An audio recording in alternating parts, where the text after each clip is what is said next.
Hello and welcome, my dear friends of Rajeshwar. This is Prabhat Sharma sir with you once again. And the same lesson, elephants raid the kitchen. It is a repetition. We will go through the entire lesson once again and in this animation form so that you can understand. I hope you have all read the lesson more than once, twice. Okay, elephants raid the kitchen. Okay, what happens when the elephant goes around the kitchen of a camp when the wildlife camp has been raided by the elephant and its companions. Please pay attention, guys. It's about to begin. Taskless, Teddy, and the others began feeding around the elephant in his camp, apparently minding their own business and concentrating on eating grass. However, surreptitiously, Taskless turned the tip of her tongue towards the kitchen and then smelled what and who was there, and the delicious odor of very ripe bananas. Before we get on with the video, hit subscribe and press the bell icon next to it to get instant notifications of our latest uploads.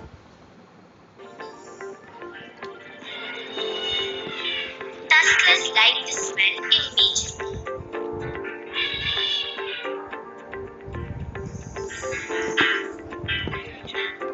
Plucked one off the stalk, popped it in her mouth, and savored the sweet taste. She managed to eat most of them, sharing as few as possible with the others. This evening, the smell was irresistible. She moved closer to the kitchen.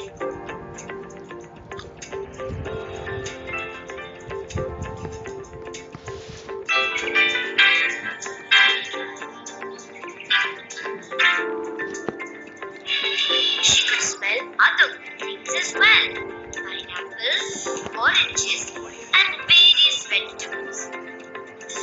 She also noticed that it was unusually quiet in the camp tonight. There were no voices, and there was no strong, immediate smell of humans.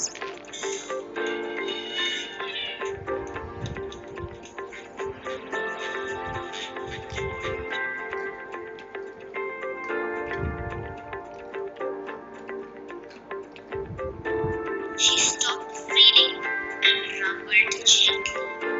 Other animals followed, and Taskless' 2-year-old calf slowly approached the kitchen with their trunks held out in front of them. They got within a few feet and stopped. Listened. Still there were no sounds coming. Taskless reached her trunk out and felt the outer wall of the kitchen. She wrapped her trunk around the season hole and pulled. There was a tearing noise. The wall was wrenched away.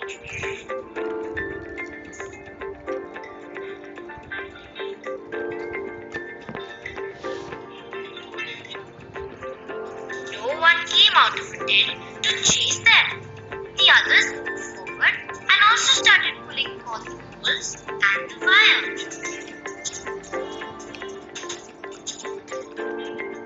Taskless quickly made a sizable hole in one corner of the kitchen. She reached her trunk in and tried to feel for the bananas. But they were on the opposite side of the kitchen and a table and cupboard were in her way. She became impatient and leaned her head against the wall and pushed. The building swayed before collapsing sideways. The bananas were under the tilted over wall and roof. Taskless was undeterred. She went around to the other side, which is more or less intact, and started forcing her way through the wall. Once she got her head inside, she began to pull things up, open things up, push things over, and gather in as much as food as she could.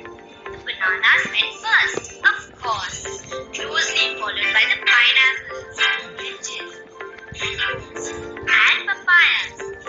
These fruits, even large pineapples, could be placed whole in the mouth and crushed to the huge grinding molars with a great gush of juice.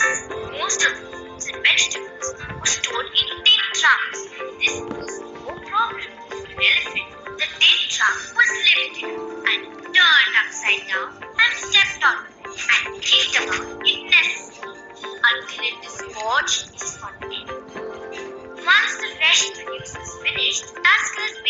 search around for other delicacies. The bread was quickly snatched up, and then the cookies and crackers were eaten, box of plastic bag and all. Next, a small camping fridge and a cooler, crushed, but neither contained anything interesting. Another cupboard with glass and plates was tipped sideways. The bigger fridge was pulled and dragged from its place until it toppled over, disconnected from its gas lid. Noxious maniac hissed out of the dangling tube the sound and smell that would certainly have sent lesser entrants away.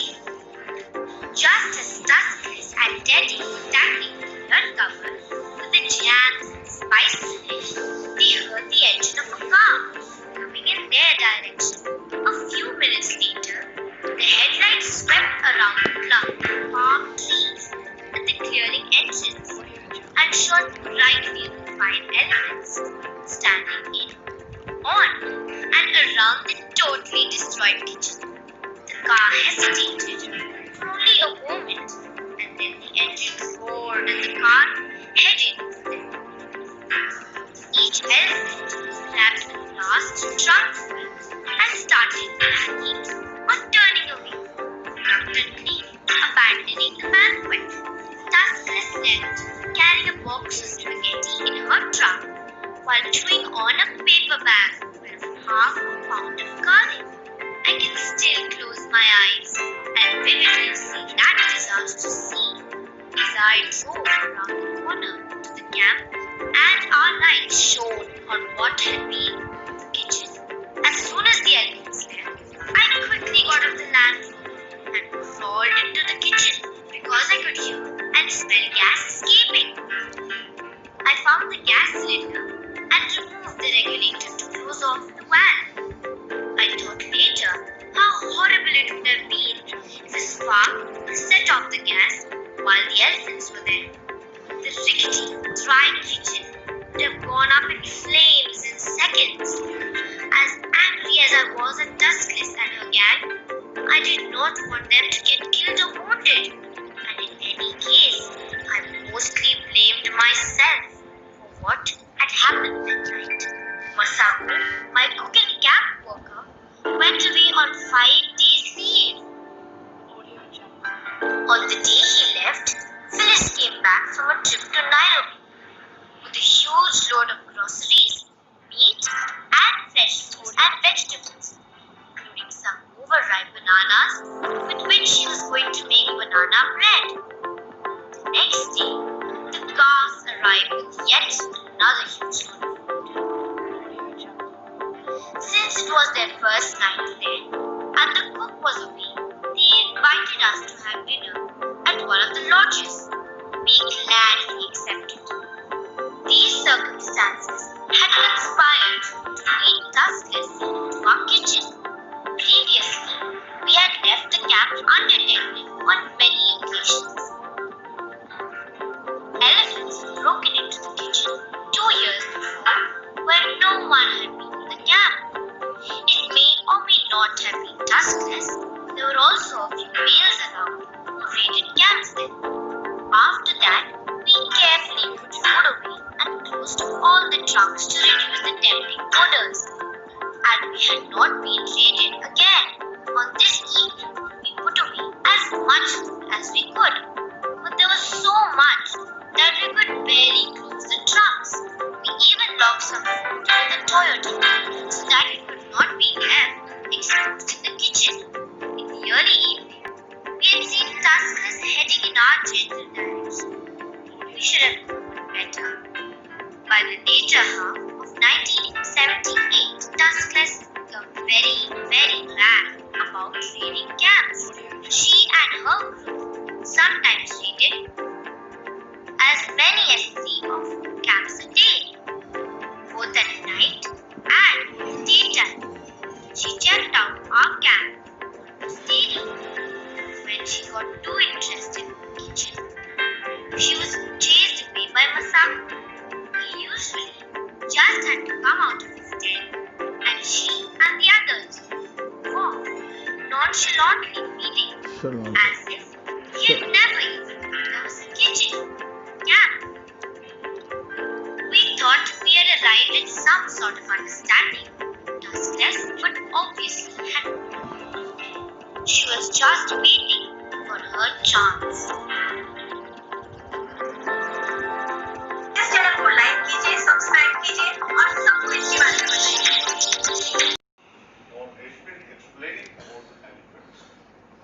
So it's about the writer Cynthia Moss. Okay. For 27 years. She studied Cynthia Moss has written the story Elephants Raid the Kitchen. Okay, guys. What do we know about Cynthia Moss?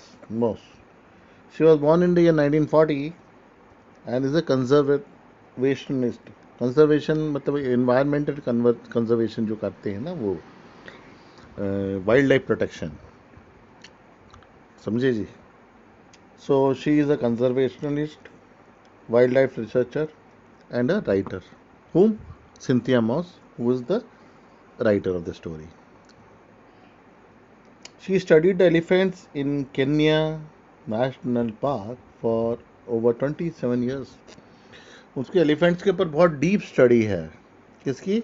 Cynthia moss की. कितने समय की है? करीब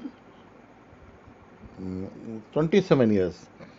So she is working with elephants and she is studying elephants and the behavior and she is camping with the elephants affected areas and the wildlife sanctuaries and the national parks where the elephants are more in abundance.